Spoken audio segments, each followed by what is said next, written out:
Allez, salut, ça gaz. Regarde, aujourd'hui, ça sèche un peu les routes. Voilà, ça fait un mois qu'on attend ça. Que les routes sèchent enfin, tu vois, on a un peu de ciel bleu là. Oh là là, regarde, il y a des nuages quand même, hein. Mais bon, je voulais te montrer la mob en plein soleil, mais tu vois, il est caché là-bas le soleil derrière le tas de fumier là. Bon, regarde. Alors, je voulais te parler un peu de la partie cycle.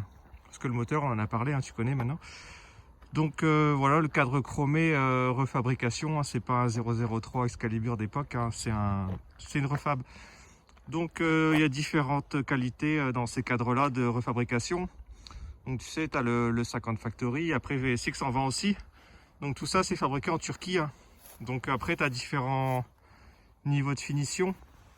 Donc tu as VSX qui est un petit peu plus, on va dire, plus sélectif sur la qualité parce qu'ils n'ont pas envie d'avoir de retour. Donc moi j'ai pris chez VSX du coup avec un traitement du réservoir. Ça veut dire qu'à l'intérieur du réservoir c'est peint si tu veux. Il y a un espèce d'anti-rouille couleur bordeaux à l'intérieur. Donc traité anti-rouille déjà quand c'est neuf. Donc c'est une petite option, ça va un petit peu plus cher. Mais bon, je préfère mettre un petit peu plus cher et pas être emmerdé. Donc tu vois, le 103 ça fait presque un an que je l'ai. Donc bien sûr il est nettoyé après chaque balade, un petit coup de VD40 dessus. Voilà, pour pas que ça bouge trop. Donc voilà, je te montre un peu la qualité du chrome, que tu te rendes compte un peu de la qualité. Donc tu vois, il y a un petit peu des traces de VD40 dessus. Ouais. Mais bon, tu vois, le brillant, j'aurais aimé être en plein soleil pour te le montrer, le brillant, mais tu vois, j'essaye de choper un peu de lumière du soleil dedans. Donc tu vois, les petites marques, les petits traits là, je pense que c'est dû au cintrage du cadre. Tu vois, ça déforme un peu le métal et le chrome avec. Donc voilà pour le cadre. Donc, je te montre, peut-être là tu verras bien. Tu vois, il y a des petites traces dessus encore, tu vois, quand je frotte avec le doigt. Donc tu vois la qualité un peu du produit. Donc bon, après c'est du chrome, hein, c'est accessible à tous, hein. Tu peux t'acheter un cadre chromé.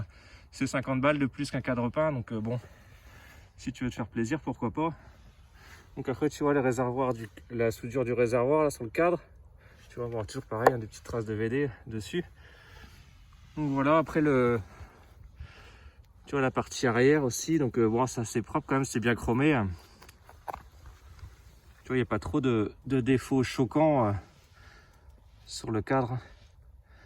Ensuite, les problèmes que les gens rencontrent aussi, que j'ai vu pas mal sur les forums, c'est les bras oscillants. Parce qu'il existe différents modèles de bras oscillants, si tu veux. Sur VSX, ils précisent c'est modèle export ou pas. Et moi, le mien, bon, j'ai pas été embêté, hein, tu vois, l'espace pour mettre la roue, c'est bon, hein. C'est passé bien. Donc, tu vois, j'ai le modèle avec la barre anti-vol, là. Et après, la petite patte, je sais pas si tu vas la voir avec le pot, tu vois, cette patte là. Voilà, et ensuite, sur celui-là, il y a aussi, tu sais, comme les vieux modèles pour mettre, comment ça s'appelle déjà, tu sais, la bobine de tension. Quand tu as des rupteurs, là, ça vient se mettre là. Moi, c'est électronique, c'est mis sur la patte du cadre.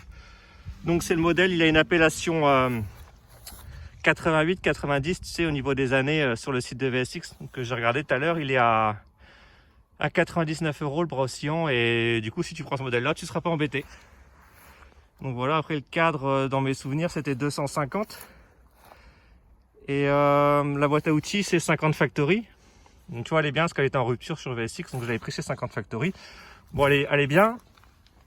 Après, quand tu montes ça, quand c'est neuf, faut adapter, hein. Quand tu veux le mettre, tu sais, en bas, tu as les points de fixation. Tu as un point de fixation ici, là, la patte qui tient l'écartère aussi. Je te montre en même temps que je te dis.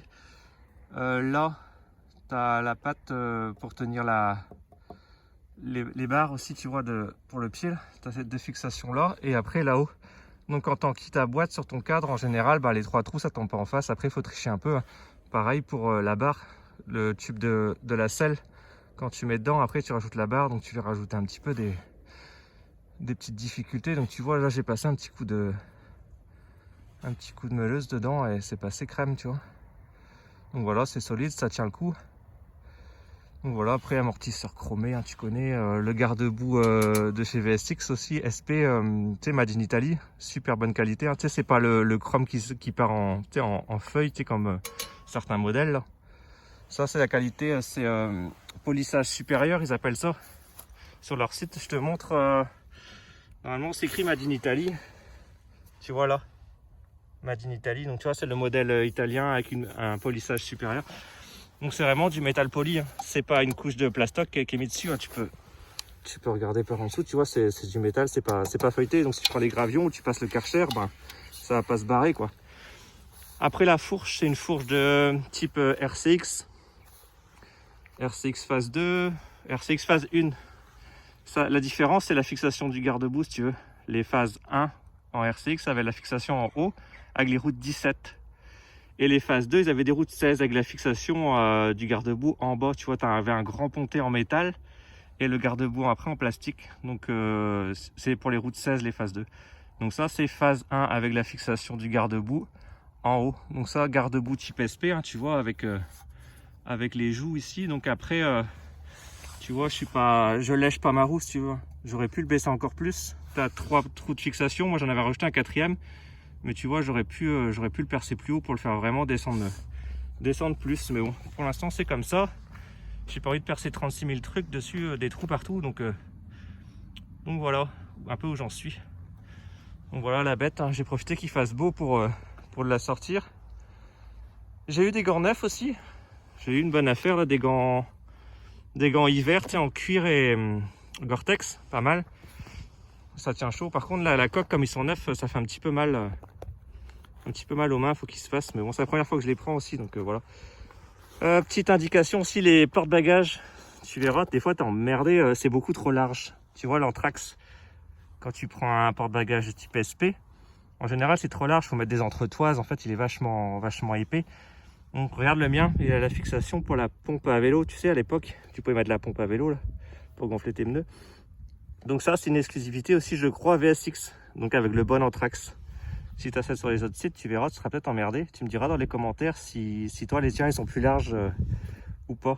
Donc voilà, c'est les petits pièges que j'en avais déjà acheté pour Dotmob et j'avais dû tricher, mais là, tu vois, ça passe bien. Et du coup, j'avais acheté un ponté, tu sais, pour les porte-bagages de MVL.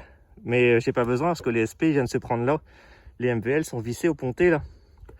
Donc, j'ai récupéré les entretoises qu'il y avait dans les pontés. Donc, tu vois, je les ai ouverts en deux, mes pontés, et j'ai récupéré que les entretoises. Bon, c'est un peu du gâchis, mais bon, la pièce après le ponté, c'est pas non plus super cher. Donc, bon, je l'ai sacrifié pour récupérer les entretoises.